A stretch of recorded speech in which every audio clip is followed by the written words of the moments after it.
Good afternoon, ladies and gentlemen. Thanks so much for being here for our webinar. We're going to begin in about 2 minutes, but in the meantime, if you would change your chat settings to all panelists and attendees, and as it says there on the screen, the bottom right, and then tell us who you are, where you teach, and what you teach so that we can start to form a sense of community tonight. Jessica from Las Vegas, thank you for kicking that part off. Our new finalist for National Teacher of the Year, Juliana Urtubey from Las Vegas, is National Board Certified Teacher. So again, type your name, where you teach, and what you teach, and we will begin in about 1.5 minutes. All right, ladies and gentlemen, we're going to begin our webinar now. I'm Richard Klein, the National Board's Communications Director. So glad to have so many of you here with us this afternoon for Screen Time to Green Time. It's going to be a really, I think, valuable, practical, interesting session. Scott Fell from Outteach is here as our guest speaker. He's waving. And Jill, thank you for the feedback on the title. A few preliminary words for me, and then I'll get out of your way. We appreciate so many of you typing in the chat box and telling us some basic information about yourself, who you are, where you are, and what you teach. Please change the settings from all panelists to all panelists and attendees so that the rest of our community can see you. We'll be together for an hour. We might as well engage. Keep engaging in the chat box, but if you have any questions for Scott, please use the Q&A button at the bottom, the bottom of my Zoom toolbar. I assume it's there for you as well, although I think for some it may be at the top. We've got an audience on Facebook Live also, and we're monitoring that. So please type into the comments box the information that we ask for you. It will be carried back over to us. If you have questions, Laura will bring it to us. And there's going to be a point during which Scott asks for engagement, both in the chat and the comments. So you should do that in those places. All of you will receive a follow-up email tomorrow with the slides, a replay, and additional resources. So please keep an eye out for that as well. Unfortunately, just to clarify, tonight we're not talking about the National Board Certification process. You probably don't want to hear Scott talk about those issues. So if you would hold those for now, but if you have questions, we're here for you, and we invite you to engage in some of our other upcoming webinars about the assessment. So without further ado, Scott Fell.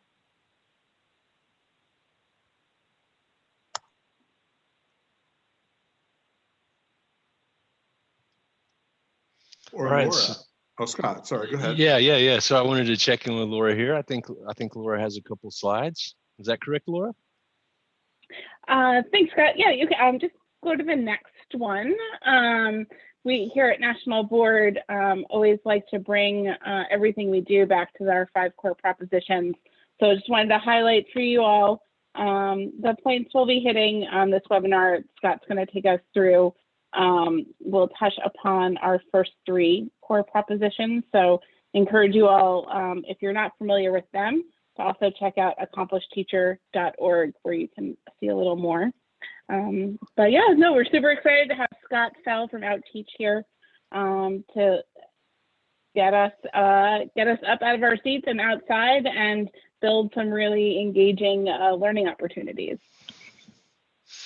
Hello, everyone. My name is Scott Fell, and I'm the Vice President of Programs at Outteach. Prior to coming to Outteach, I taught at Westcliff Elementary in Fort Worth, Texas. I began my career teaching students with special needs, students who I supported to regulate their emotions and their behaviors. And then I became a science specialist and a curriculum writer. And I have some really cool roommates. My wife teaches science pedagogy and theories of learning at the University of Oklahoma.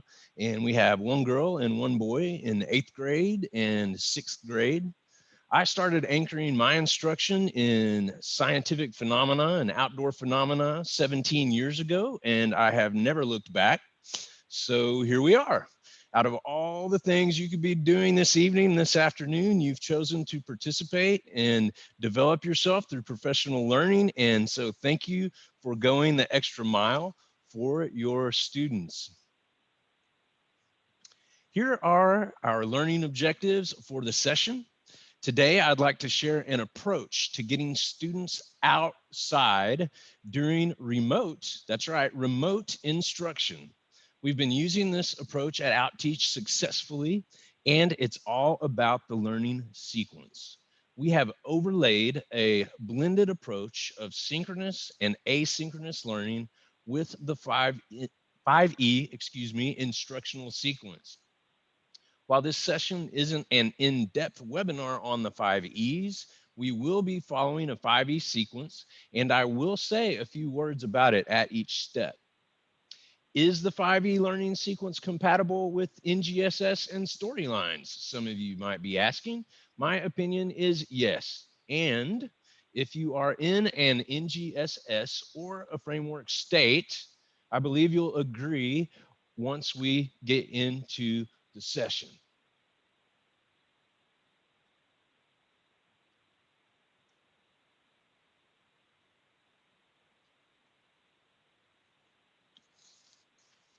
So let's dive in. We engage students to activate prior knowledge and stir up their curiosity. We do this in a virtual synchronous environment in order to create a common experience that is a launch pad for independent outdoor exploration that comes in the next step of the sequence. For this lesson, I have a mystery item in my bag. And I'd like you to play the role of the student for just a moment. So here are the rules. You can ask one yes or no question about the object, and you can post that in the Q&A. I will answer 5 questions, and then you will have the opportunity to make claims about what the object is using evidence. Okay, so you can start posing your questions in the Q&A now.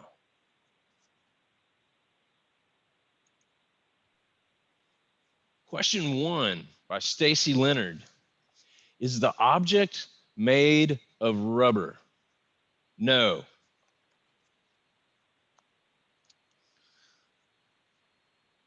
Andrea Blanton. Is it living? No. Thank goodness. Emily Elmore. Is it hard? Yes. That's 3. Angela Plank. Is it something to eat?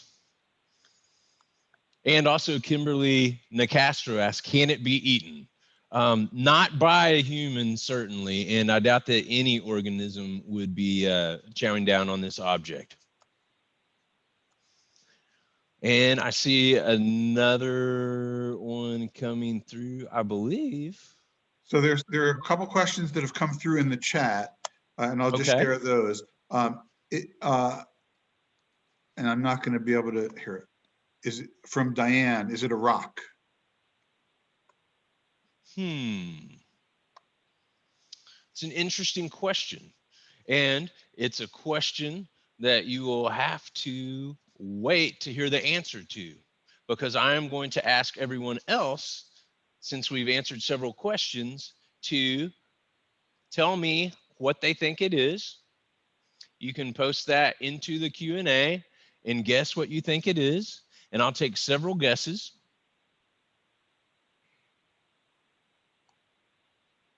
So there are some, these are coming in now. I do see rock. Rock. Is it quartz? Sand, rock. Okay, several guesses. Great. Does anyone want to share with me in the Q&A evidence for why you think it might be a rock?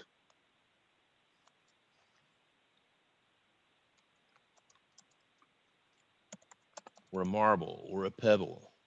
It's hard. It's hard and not edible. Can't eat it. Sounds hard. Yeah, that was a good clue. Sounds solid. Based on size and hardness. Wood is a guess as well, and it's not living. All right, so we have a lot of evidence here leading us to make the claim that the object in my bag is a rock. But I'm going to leave you hanging for a moment because I want to make a very important point before we proceed. When we plan for instruction, we begin with the end in mind. And so we need to consider how we're going to assess our students. There is a formal assessment at the end of the 5E learning sequence, and it's called evaluate. And guess what? It starts with an E. But we should think of each step in the learning sequence as an assessment. Each sequence is an assessment, informal at least. At each step, I'm thoughtfully prompting my students to externalize their thinking. I want their thinking to come out of them so it is apparent to myself and the other students, so I can assess their understanding at each step. And when I assess, I'm the learner. I'm learning about my students. And I can see that you all today, who are temporarily my students for that activity, have a wealth of background knowledge to share. And I want to connect this piece of the sequence to core proposition number 3, specifically that teachers regularly assess student progress. So you're still hanging. You don't know what's in the bag yet, but we're going to take another pause here to consider how students are being engaged in this piece of the sequence. In this mystery item activity, students are engaged cognitively by using clues or evidence to make inferences and claims about the type of object. They're engaged affectively with an A, or emotionally, as we might say, as their curiosity and interest is tapped into. Now, in the next part of the learning sequence, students will have an opportunity for physical engagement. And this is the goal, to engage students cognitively, physically, and affectively simultaneously. And that's symbolized by the images on this slide. It's a shorthand, if you will: head, hands, and heart. Our experience is that facilitating learning outside is the most impactful way to achieve this multifaceted way of student engagement. And the quote on this slide is from one of the teachers that we're working with, reflecting on the students' experiences after using this approach. And so I want to connect this piece of the lesson to core proposition 1. Specifically, teachers understand how students develop and learn. And teachers know their mission transcends or goes beyond the cognitive development of their students.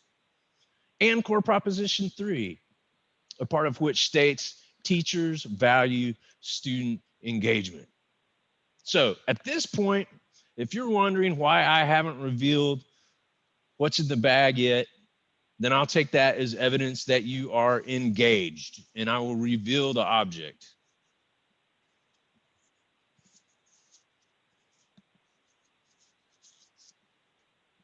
And the object is a geode, which is a type of rock.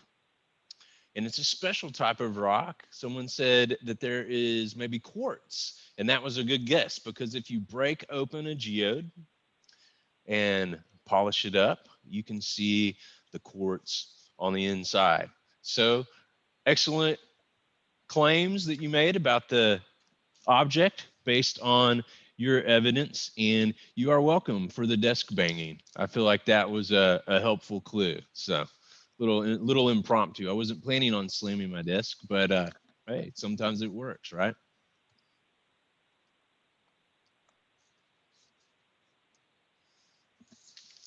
So after engaging students in a synchronous format all together virtually, now it's time to set students up for an asynchronous exploration. A few points before we start. Students get more than 5 minutes for exploration. The teachers that we're working with allow for anywhere between 24 and 72 hours for the students to complete an asynchronous exploration. Of course, that's depending on their remote class schedules and their scope and sequence and what works best for those individual teachers. And remember, we're learning about our students. So we need them to externalize their thinking. That's my externalize my thinking. It's in here. We want to get it out there, right? So we want them to be able to choose the mode that fits their learning styles and grade levels best to do that. So make sure students have a voice in choosing how to share their observations. You could post a video to Flipgrid. They could post a video to Flipgrid in response, or they could upload written responses into your learning management system, or they could gather photographic evidence. But give them as much autonomy as possible in this session. And make sure that if they would like to create a list of adjectives, that's an option. If they want to create a list of descriptive phrases, that's an option. Or maybe you want your students to write a complete paragraph describing their rocks. And before we get started, one more note here, and it's about equity. So you might have students that cannot go outside, and that's okay. You can modify this lesson to make it an indoor exploration, a search or a scavenger hunt for a natural object or an object made out of natural materials, or allow them to select from an image online, like the one on this slide. And another thing, and this is really important, this is something we're learning from our teachers, is that they've made some assumptions that students don't have resources at home. And sometimes they don't, and we need to be aware of that. But teachers have been surprised that many students have lots of assets to bring to instruction in the home environment. And we need to be responsive to students, no matter their resources. And if we get to know our students, then we won't have to assume. So this connects back directly to core proposition number 1. Teachers treat students equitably. And that's very important at all times, and especially when we're learning from home. So now I'd like you to explore your outdoor space. That means you are free and welcome, and I invite you in just a moment to get up from your screen time for some green time. And if the weather is nice enough for you and you have an outdoor space to explore, I would like to explore your outdoor space for a rock that fits in the palm of your hand. If you can't go outside, just use the image on this slide. And then you are going to describe the rock you found using as many descriptors as you can. And I'd like for you to list those descriptors in the chat. So while you were gone exploring or using this image and writing your descriptors, I am going to put on a little music and a timer for 5 minutes, and your time starts now.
All right, we've got about 1 more minute.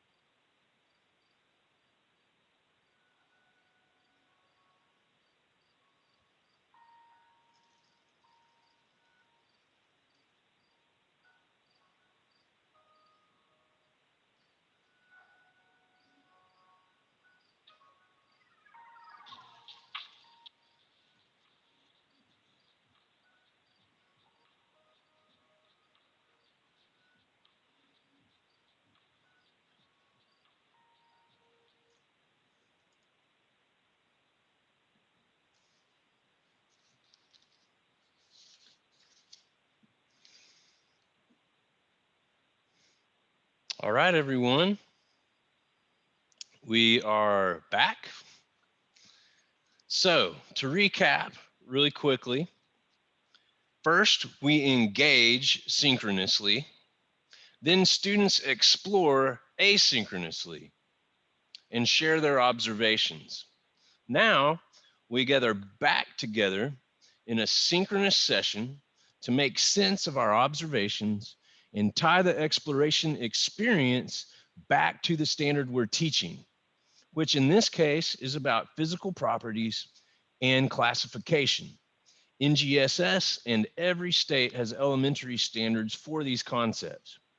Now that students have rocks and lots of descriptors about those rocks, we are going to sort or classify the rocks by matching their descriptions to the various physical property types.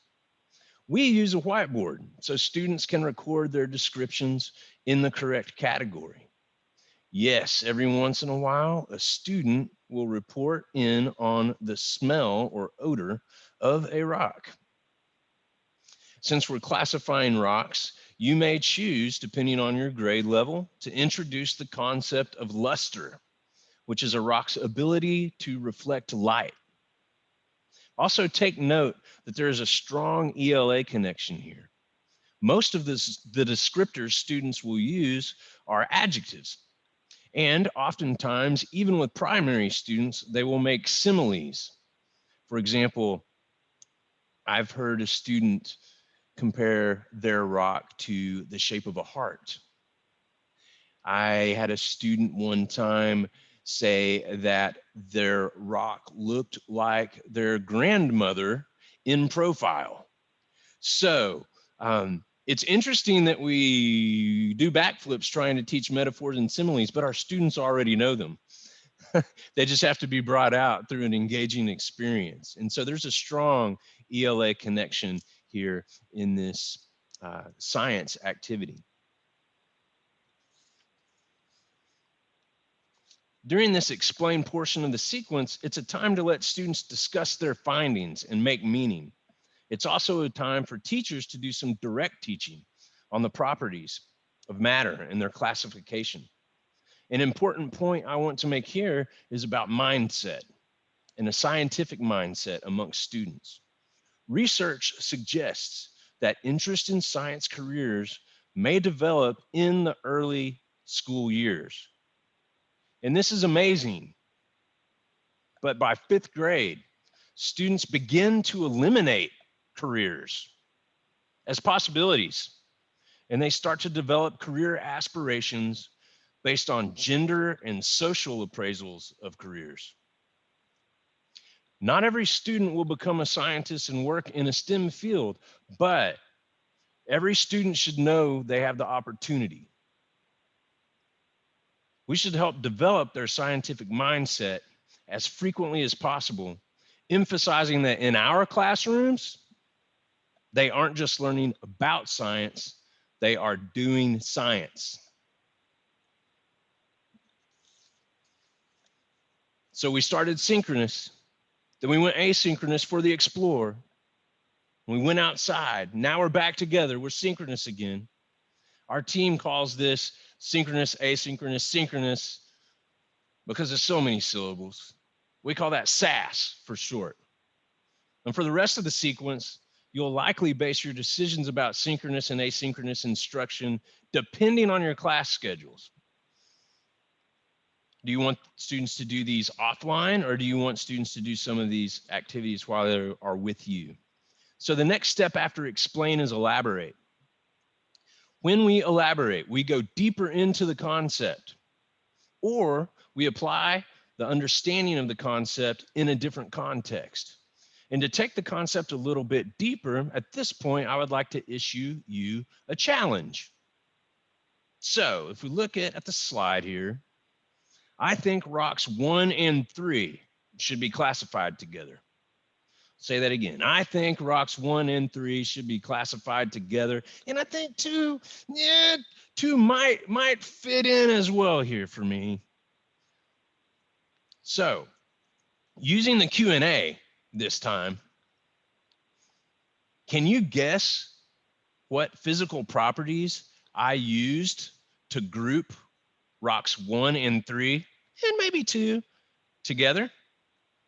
Go ahead and let me know which physical properties you think I used in the Q&A. So they're using a combination of the chat and the Q&A, which is fine. Sure.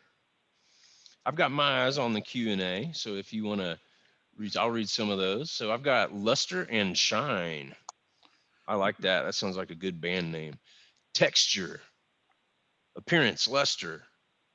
Oh, somebody's busting out the upper level language here with the conglomerate. I like that. Conglomerate sedimentary rock, white color, luster, color and shape. Oh, hey, Janetta Greenwood. I know you. Hi, luster.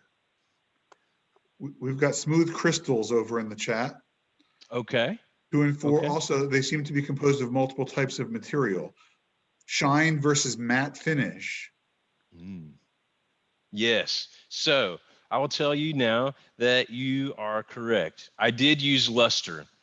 I also used shape because I thought that the rocks 1 and 3 were pointy.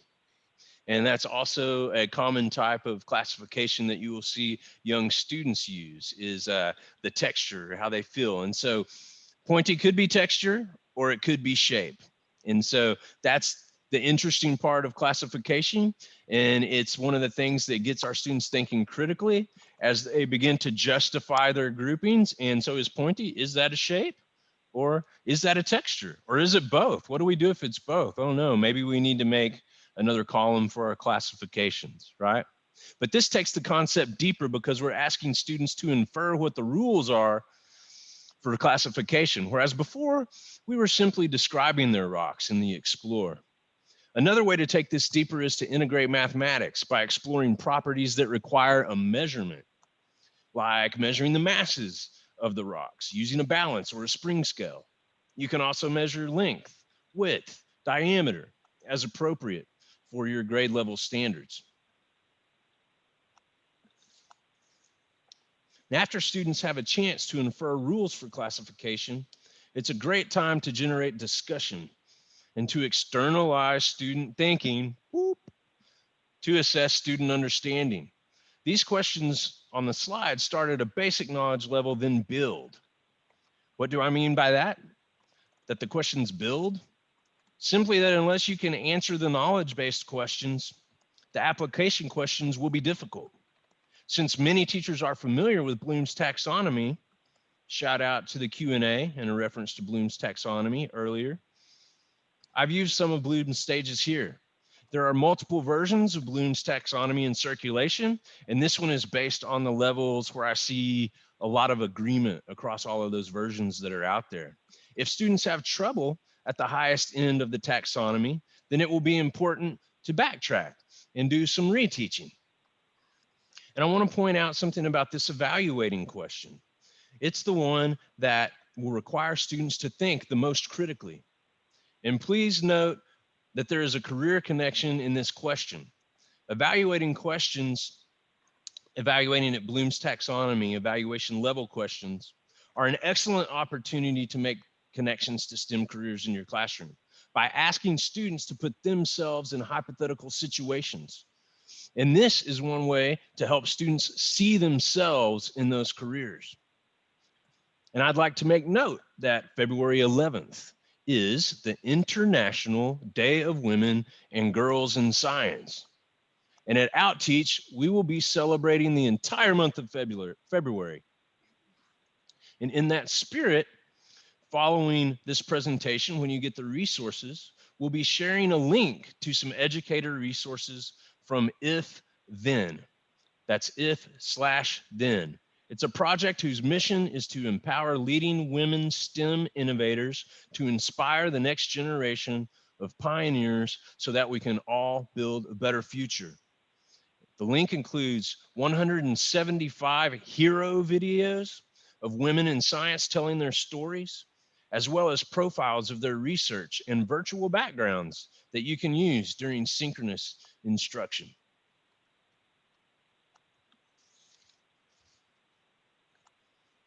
And last, we come to the final E, that is evaluate. We have students complete a chart using a new set of objects that they gather. It is likely that students won't be able to determine mass at home. And you'll notice that I've added mass after the elaboration, where we elaborated, went deeper, and asked the students to take some measurements and get some quantitative data. If there are no rulers or meter tapes at home, or any objects or tools to determine mass, then students could use non-standard measures. If students can complete the chart accurately, then I know they can classify objects based on their physical properties, and that's great. A chart is also good because it mirrors our previous tasks, but with a new set of objects. Now, I like to use multiple assessment formats. Completing a chart successfully shows us that students have a basic understanding. But in order to externalize student thinking, we will need a written response. And of course, for those students who will be taking a standardized test, it will be important for them to see examples of how this content might appear. By following the approach that I'm sharing with you today, we aren't quote unquote teaching to the test, but we certainly aren't going to ignore it either. And in my experience, after a learning sequence like this, a test question is not problematic for students. And here I want to connect this specifically to core proposition number 3 and the piece that says teachers call on multiple methods to meet their instructional goals, and teachers regularly assess students. So let's put it all together and summarize. Today we got SASSY, SAS, synchronous, asynchronous, synchronous.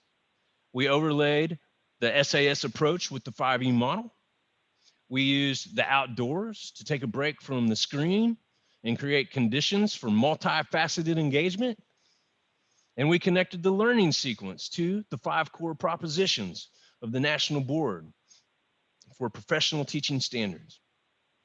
I hope you have an opportunity to try this lesson, and I hope I've provided you with a structure that you can apply to other content. So, who is OutTeach? You know a little bit about me now, but who is OutTeach? We equip teachers with the power of experiential learning outdoors to unlock student performance. We currently operate in 6 states and Washington, D.C., and we have a team of instructional coaches who provide one-on-one job-embedded coaching for elementary teachers. They facilitate group trainings for districts and elementary schools, and they create open educational resources. More on that in a moment. We also have a team of landscape architects and project managers who work with schools to design and construct outdoor learning spaces of various sizes and scales. And I invite you to stay connected with us. Here are all of our handles. You can sign up for our monthly newsletter. You can send us a request for more information about our programs. And last but not least, you can join us on OER Commons, where we will be launching a new page dedicated to sharing open education resources to support your outdoor instruction. Our page isn't up yet, but with the information provided here, you can join early and be the first to access our content. And the last thing that I would like to share with you before I turn it back over to my colleagues, Laura and Richard, is a story. And it's a story about a former student of mine that is very special to me. And I'll call her Janet. So Janet was a 5th grade student of mine, and she was a special needs student and received resource instruction in math and English language arts. And she was in my general education class for science. She was a bit reserved, not as talkative as the other students, and a little unsure of herself, as most of us are. But when we went outside, she would come alive. And so one week we were studying mixtures and solutions, which at a 5th grade level is a vertical articulation of the content we looked at today with physical properties. And I had all my students go outside and collect rocks, sticks, leaves, soil, and mix it all up. And we took it back inside.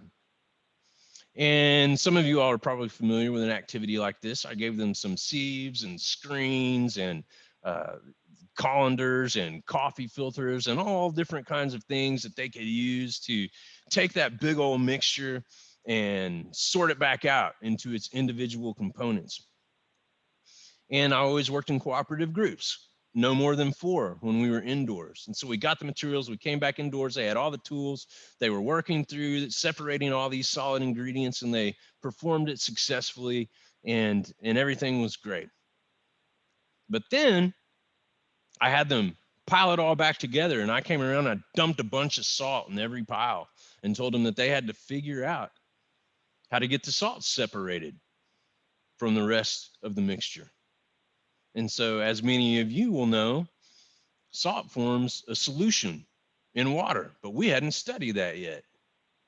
And so the students were around, and I did not provide them with water yet either, on purpose.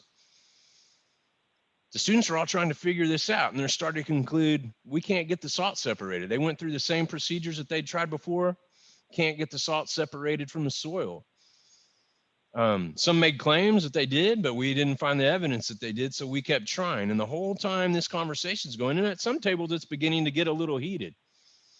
And I'm observing all my students, and there's Janet, listening, popping her head up when someone makes an outrageous claim or has an idea, and she's looking at the materials and she's thinking. I can see the wheels turning, and she pops up and she hollers out, this reserved student, Mr. Fell, can we use water? And I went, oh, well, I don't know. Why would we use water? And she explained her whole process to the entire class out loud. And we tried it, and it worked. And Janet was the one who figured it out. Now, as a 5th grade teacher, it was my job to make recommendations to the 6th grade at the middle school on placements for my students. And I considered it. And when it came time, I recommended that they put Janet on the fast track in science, the advanced track in science, in spite of her learning disabilities in math and in reading. And I didn't hear anything else from Janet or about her situation until many years later. She was a senior in high school, and we were at the school carnival one evening, and we bumped into each other and we started to talk. And I said, hey, Janet, how's it going? And we did small talk. And she said, oh, yeah, I'm going to Pascal and so on and so forth and that kind of thing. And I said, well, how's school going?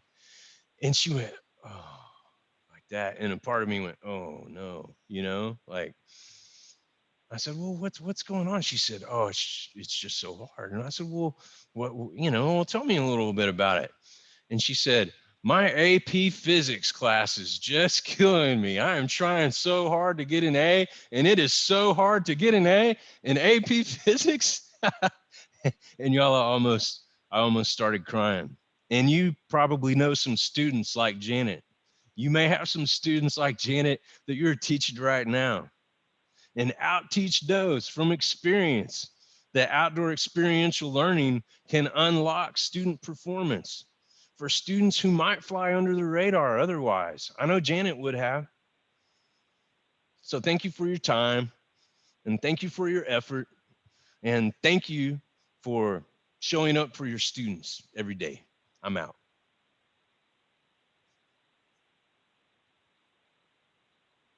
Thanks so much, Scott. What an awesome note to land on, right?